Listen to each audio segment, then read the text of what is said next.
ગરીબ અને જરૂરિયાતમંદ દર્દીઓ માટે એક સારા સમાચાર. લાંબા સમયથી ગરીબ દર્દીઓ, જરૂરિયાતમંદ દર્દીઓ અને જાહેર જનતાની માંગણી હતી કે ધારીની અદ્યતન સિવિલ હોસ્પિટલમાં ડાયાલિસિસ વિભાગ શરૂ કરવામાં આવે.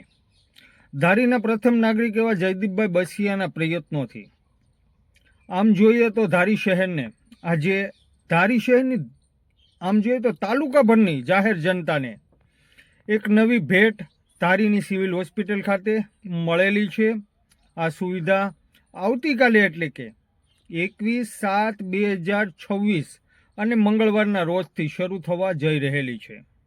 ડાયાલિસિસ વિભાગ કે જેના દર્દીઓ ધારી તાલુકાના કોઈ પણ દર્દી હોય જેને ડાયાલિસિસની ખાસ કરીને જરૂર હતી, તેઓ સાવરકુંડલા, ચલાલા, અમરેલી અથવા તો જૂનાગઢ કે રાજકોટ સુધી લંબાતા હતા.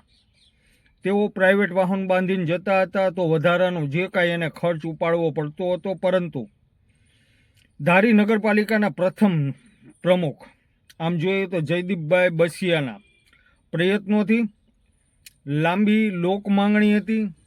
ધારી પત્રકાર સંઘ પણ લાંબા દિવસોથી જ્યારે લોક માંગણી કરી રહેલો હતો, ત્યારે આપણા સૌના માટે એક સારા સમાચાર સામે આવેલા છે. અને આવતીકાલે તારીખ 21/7/2026ના રોજ ડાયાલિસિસ સેન્ટર ધારીની સિવિલ હોસ્પિટલમાં શરૂ થવા જઈ રહેલું છે.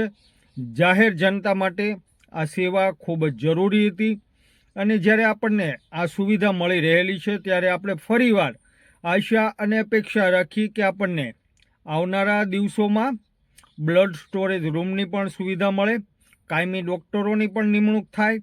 ત્યારે આજે આપણે ધારીના પ્રથમ નાગરિક જયદીપ બસિયાની સાથે જ્યારે વાતચીત કરી, ત્યારે તેઓએ આપણને જણાવ્યું કે રાજ્ય સરકાર ગંભીર રીતે આગળ વધી રહેલી છે અને આપણે જે કાંઈ રજૂઆતો કરી રહેલા છીએ, ત્યારે આપણને નવો ડૉક્ટર સ્ટાફ પણ ફાળવવામાં આવશે, બ્લડ સ્ટોરેજ રૂમ પણ શરૂ કરવામાં આવશે. હાલ પૂરતું ડાયાલિસિસ વિભાગ જ્યારે શરૂ કરવામાં આવેલો છે, ત્યારે આપણે ધારી તાલુકાની જાહેર જનતા માટે એક સારા સમાચાર જ્યારે સામે આવી રહેલા છે, ત્યારે આ સમાચારને આપણે આવકારી રહેલા છીએ.